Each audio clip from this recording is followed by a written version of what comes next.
anytime you have a chance to make something like that, you have to go for it when it counts.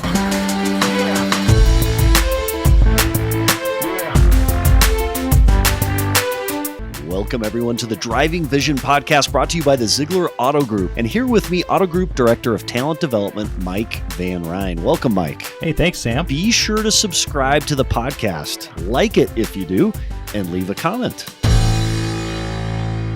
Hey, everybody, welcome to the special edition of the Driving Vision Future of Zag Today podcast. With us today, several special guests. So obviously, as always, President and CEO of Zeigler Auto Group, Aaron Zeigler, welcome. Thanks, Sam. NASCAR race car driver, Josh Bilicki, who we know and love this past year. Josh, welcome. Thank you, Sam. And then new to the show with Live Fast Motorsports, Matt Tiff and BJ McLeod.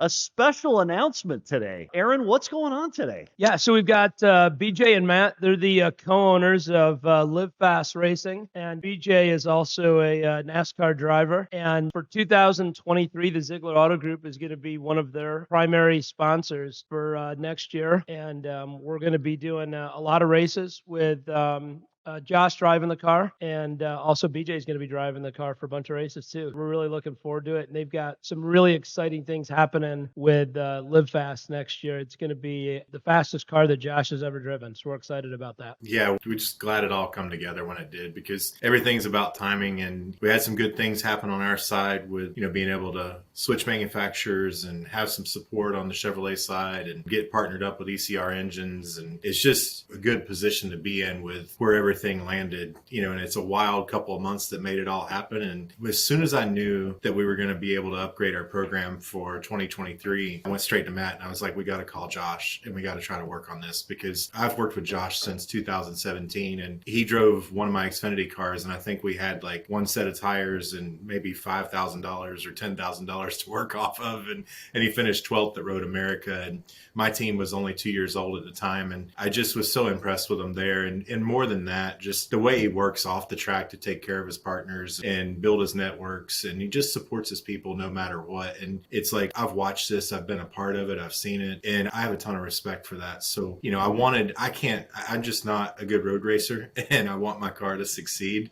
And Josh Bilicki's that guy, and he's great at ovals too, but he just has so much road course experience that at this level, I felt like he was the right person. And then when you match him with Zeigler Auto Group and the great folks that make all that happen, it's just a really good combination for us to start here and build to here, right? So I really thought about it over a 5-minute span, and I was like, I went straight to Matt, and Matt's like, no, I'm thinking the same thing. So he's familiar with Josh, watched him and stuff. So it just, the two of us, we went after it, and here we are announcing this deal, and all of us very excited and looking forward to 2023. So BJ, you talk about Josh's strength at road races, and we saw that this past year in our prior relationship. What's interesting, before we get into the big road race this year, which is Chicago, we'll talk about that. We unveiled the car this past Saturday as part of our annual Zeigler Auto Group year-end holiday event, and it was electric to be in that room and to see the cover come off the car. What is it about NASCAR, BJ and Matt, for those who may not go to NASCAR races in our listening audience, that is so electric that there's just this excitement surrounding it, whether it's race day or watching it as a fan? What is it that makes NASCAR so great, BJ, Matt, and then Aaron? The big thing for me is I wouldn't be in this position today co-owning Live Fast Motorsports without being a racing fan. And that's the core of it for all of us, is being a fan of motorsports, and being Josh being the driver of this, BJ being a driver, and us in this sport. You have to be so passionate about it. And so for somebody that we take that's never been to a NASCAR race, you take them to the track and you feel the thunder of the motor. It vibrates and just growls through your body. The sound, yes. You got Bristol, you got 110, 120 decibels of that place. There are rockets going by, you get 200 miles an hour. It's a football field every second. That's insane. That is absolutely phenomenal about what we do with these race cars. And no matter whether you've been to a race, you've seen it on TV, it's special to go watch how these races are presented. So, when you look at partnerships in racing and everything about this, you have to go see a race. It is absolutely spectacular. Yes. The crashes, even if it's a clean race and you have a good finish out of it, or if you have a race that comes down after 500 miles to an inch. This happens very often. It's insane. So the passion and the thrill of NASCAR, it is the ultimate spectator sport. It's something you have to see at least once in your lifetime. And for the people watching this podcast, you have the Zeigler number 78 and Josh Bilicki to go pull for. So, Aaron, there's a lot of things you could involve yourself in the company, and you made an intentional decision to bring the Zeigler Auto Group brand to NASCAR, put it on this car.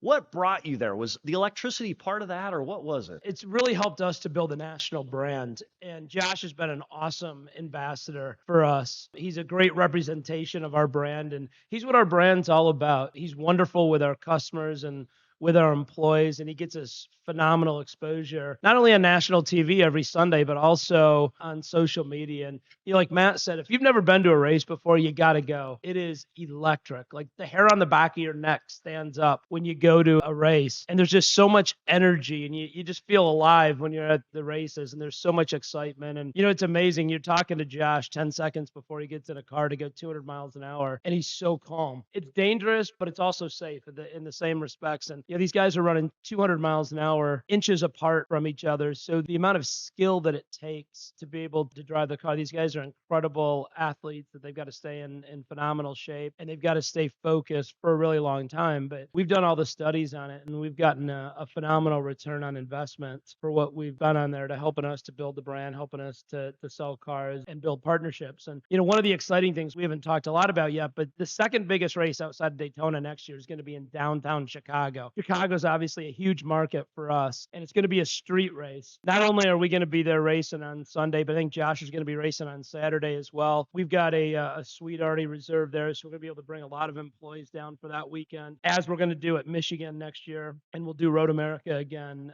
as well at the Xfinity race. So a lot of races in the Midwest and our home markets next year that we'll be able to do a lot of fun stuff with employee events next year too. So, Matt, Aaron talks about Chicago. That's going to be one of the hottest sports tickets in all of sports this next year, isn't it? Downtown Chicago. Talk to us a little bit about that and what we can expect. It's totally different because in the past, you think about Chicago and what that meant for NASCAR. It was a mile and a half oval in Joliet, and that's an hour and a half depending on traffic outside of Chicago. And so this new idea with NASCAR is let's go see what tracks we can go to. Let's see if we can go build a track. And so we've gone to the LA Coliseum. We're going to the Chicago Street Course. And we have a bit of history going to North Wilkesboro now for the All-Star race. So we're not forgetting our past, but going to Chicago for the street race with this new next-gen car, we are now looking at models like Formula One, going to build a track and bring the track to people. So having this deal for the next few years, having the July 4th weekend in downtown Chicago, right by Navy Pier, that is an incredible venue. It's insane, right? That is such a big ticket event. You have F1 Miami and Las Vegas, NASCAR in Chicago July 4th weekend. This is an event that rivals or fits right in that mesh of all those events. So to have that event on our schedule, it is a marquee event that is going to be a draw of so many people down there. And no matter what, you have a big city that is millions of people strong from just how many people commute and live there. So putting a NASCAR race right down the middle of Chicago, it's going to be an incredible event for, as Aaron talked about, for employees to go down there, for guests to go there, for VIPs, for the fans to go check out. They have concerts and everything going down the whole weekend. So it's going to be an event like NASCAR's really never seen before. In fact, social media is already having a lot of fun with the memes of armored NASCARs driving downtown Chicago. And it cracks me up just how engaged the social media and the general public is seeing it. Josh, what does it mean to you to be driving a Live Fast car with the Zeigler logo on it and going to this brand new venue downtown Chicago and other places across the Zeigler world? Yeah, so downtown Chicago is an hour and a half for me, so that's technically my new home race. And to do it with Team Zeigler, you guys have become like family to me over the last 2 years, and close friends, honestly, too.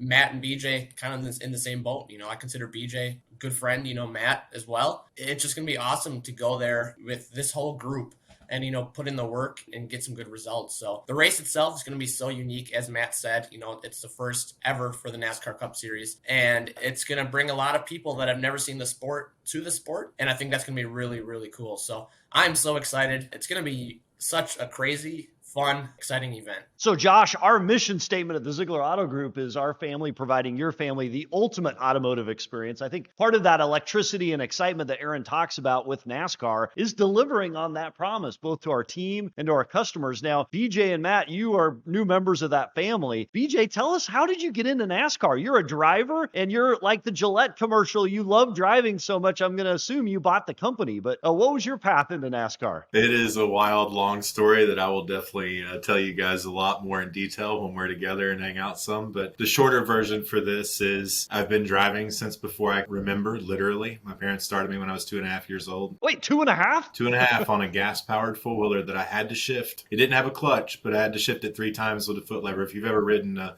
70 or a 50cc four-wheeler, they have a clutchless transmission that you still have to shift. So I would run green to checkered. They'd set me up on there. I'd hang on. Like a couple pictures, I actually, I'm still in a diaper. Like, it's crazy. Like, it's the wildest thing you've ever seen. I actually have the suit right up here in the corner, but it's just been a lifelong passion that has never wavered. I've never thought about doing anything else my entire life. And because of that, it just turned at a certain point where I needed to figure out how to make a living racing. And I was very successful as a driver and an owner at the short track levels and won over 100 races, 22 championships. And in go-karts, I won over 300 races. So it's close to, a little over 400 wins. And I needed to figure out how to make a living. And to do that, I had to work my way to being an owner in NASCAR, because that's the only sure way that you can figure out how to market correctly and get ROIs for your partners and make things to where you can make it a long-term business that can, sustain itself. So, it's a long story in between, but started a driver development company. That's how I met Matt. Jessica and I started it in 2010.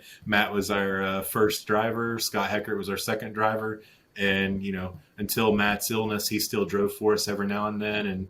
And Scott still drives for us now. So it's been a long, fun journey and made a lot of new family members out of it and a lot of friends. And it's been a passion that's never wavered. And that's exactly how I did it. Like, I would have nothing without the people that I've been fortunate enough to meet along the way. I'm the smallest piece of all of it. But what's funny is the 2 on the right of this screen on my computer is already a big part of that story. And now you guys are too, right? Like, we're going to take this and we're going to build it for the future, and it's going to further my career as an owner, and it's going to make my race team more successful. And that's why I'm so excited to get it going. So BJ, that's kind of interesting that Matt was one of your, if not the first driver. We always talk at the Zeigler Auto Group that you meet the best version of yourself on the other side of adversity, that we need to embrace it and become comfortable with the uncomfortable. Matt, you've known a little bit of that. You've had accolades through Forbes 30 under 30, but you also had some major adversity as a driver. Tell us a little bit about that, what you're comfortable with, and how you overcame that to become an owner with Live Fast. I definitely appreciate the question, because it's something that I'm very passionate about. It's not an easy road, but it's been something that I honestly would not change at all, because it's been so great for bringing opportunities for me. And my story, as BJ alluded to, I started racing go-karts, and after a few years, I began racing with BJ, and started racing, what was I, 13? Is that right? 2010. You were 13. You were just before turning 14. Time flies. Yeah, 13 going to 14. We have a picture in the shop here, actually, of all of us when I was a little kid. So anyways, I raced late models and got into the NASCAR ranks and drove in the NASCAR Truck Series and the Xfinity Series. And I was in the Xfinity Series in 2016. I was racing over at Joe Gibbs Racing. And I got a bunch of symptoms of just crazy stuff, like lights would be hurting my head like crazy, all kinds of just weird things I'm kind of hear in my head, and then pain, and just all these bizarre symptoms. And I was watching Grey's Anatomy, of all things. Oh. And, a TV diagnosis, isn't that great? It really was. I was like, shoot, what's going on here? And the same person had all these things going on, and they had a brain tumor. I'm like, well, crap.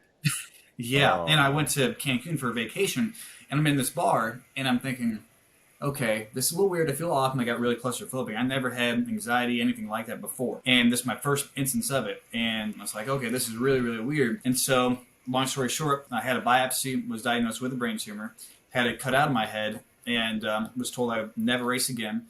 And I eventually that year, 3 or 4 months later, returned to racing after my brain tumor. That's awesome. It was incredible. A lot of crazy months in there, not knowing what I was going to do. And then got back to racing, had a run up to the Cup Series, and then my rookie year in the Cup Series. Made it through October. I was talking to BJ at Martinsville, and we were walking down to go inside the track, and I was talking to him. We're going to go to like a Woods of Terror. There we go. It's like a Halloween deal, And went into the trailer and was talking to my guys about to go out for practice, and I suffered my first seizure. So After that, I was had a few more, was diagnosed with epilepsy, and I thought I was, again, done with racing. Had the COVID year where everything was put on halt. BJ and I got together. He was looking for charters and try to get into the team business. I was out of driving at that point, and we ended up joining and forming together Live Fast Motorsports, and now I'm in the best possible position I could be, and absolutely love it. Isn't it great how if you walk your way through adversity, you can end up doing what you love despite challenges, BJ, right? Yeah, it's crazy, this story, because we're sitting here now, owning a cup team together after 2 successful years. And it's the first time it was talked about was leaving a movie theater in Dover after a practice day or something, because we were going to invest in some real estate together, some commercial like triple net stuff. And we, we've been talking about that. And I remember we were walking, I still remember where we were at in the theater and everything. And I looked at him and I was like, we should buy a charter. We've been talking about racing. We watched, Captain Marvel or something, is that right? Yeah. So it's just funny that this business is off of that comment, right? Like, and all of this stuff that's coming together, it started right there. And that's, when it got a lot more serious is when he brought you into it with, the COVID year. We left Atlanta and we didn't, none of us know when we were going racing again. A lot of us didn't know what was going to happen with the world. And there was, it was just really a crazy time. And we used that time to go find a charter. So it's just thankful we did it. And that COVID year is another example of overcoming adversity. So if we come back to NASCAR this past year, there were some moments in NASCAR that were thrilling, that engaged the public in a way that maybe it's never been engaged before. Aaron, what was your favorite moment this last year as you think about races and things we saw on TV? It had to be probably Ross Chastain. The push, right? Yeah, going around the wall at 40 miles an hour faster than everybody else. It looked like something off a video game to get into the final round of the playoffs. Was pretty crazy. What do you make of that, BJ and Matt? A, what do you make of the event? And then B, BJ, would you do it? Matt, would you do it? Would you have done a Ross Chastain, which will ever be called that? So for somebody that was in the race, right? Like I caught on fire, halfway through and quit, but I was there all day, downshifting to third where he shifted to fifth and held it wide open, right? Like it is absolutely insane that he had the guts to go through with it, right? Like I think at this level, we're all capable of it from a fear standpoint. Like none of us, when you crank that car up, you don't think about it, right? If you do, you should quit. Yeah. So I don't think it's, he wasn't scared and somebody else is or whatever. I don't think it's that. I respect that he wanted it so bad that he was willing to drive that car up into the fence, because a Gen 6 car, I can guarantee you would have jumped the wall and went into the fence. Like there's no doubt in my mind the right front upper A-frame would have broke.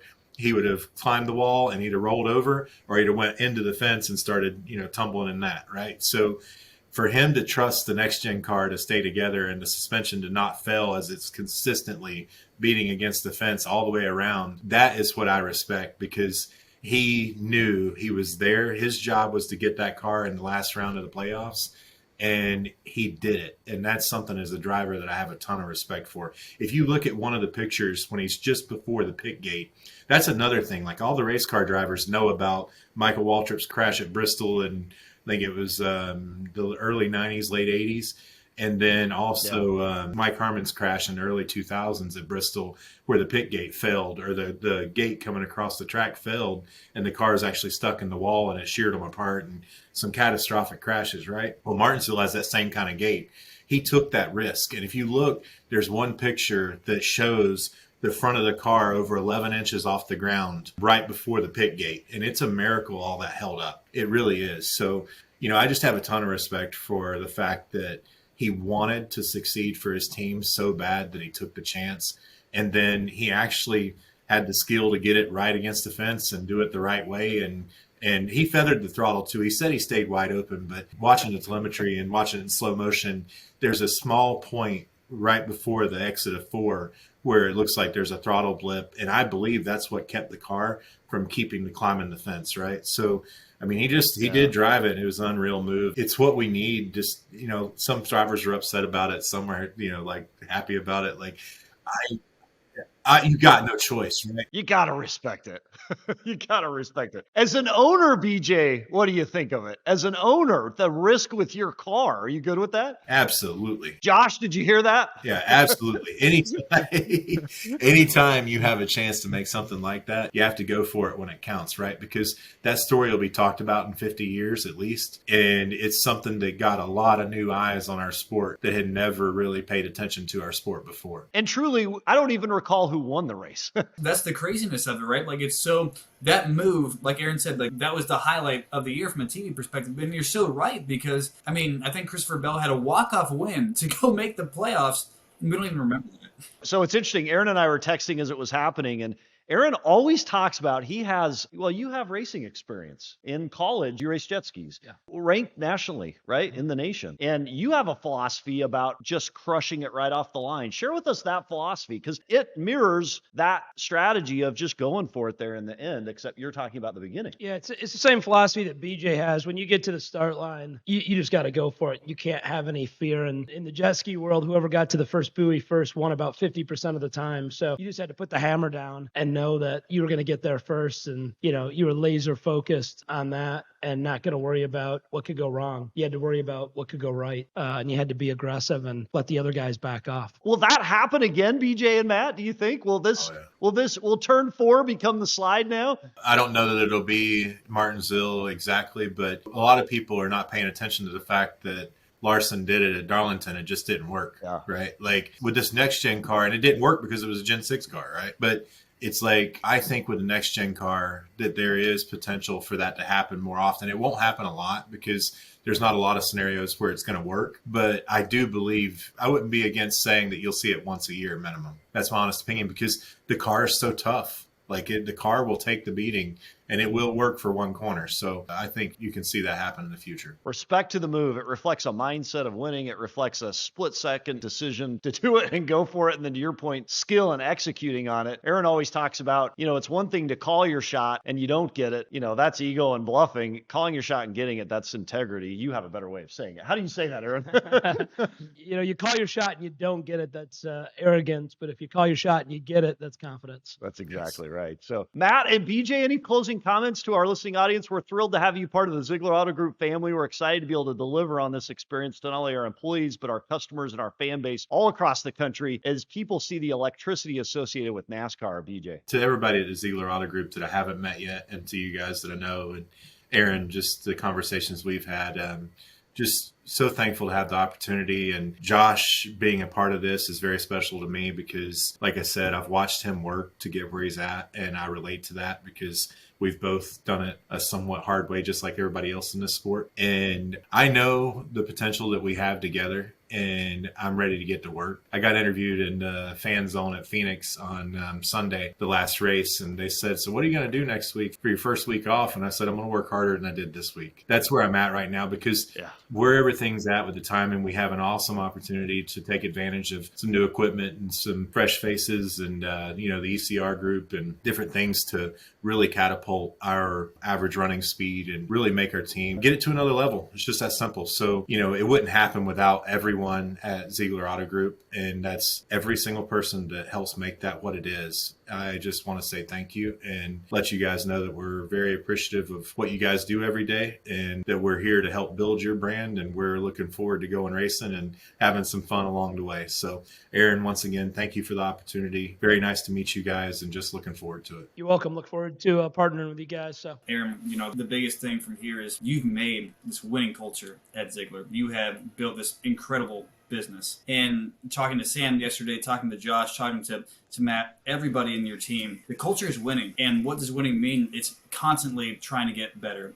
You look at Zeigler and the path to growth you guys have had sitting down to meet you, from your employees, from your people, to the things you do for them. That is the biggest thing that we see from a race team, is we're always trying to get better, and so are you guys. And so we have that synergy together. And I think that as we increase brand awareness for you guys, and we work together from the competition side to give Josh an incredible chance to go have some amazing runs and to give you guys a great time at the track, we have these opportunities lined up together to install that winning culture together. And we love what you guys are instilling in your own company and what we're trying to do with Move to Chevy and our company and bringing on Josh here.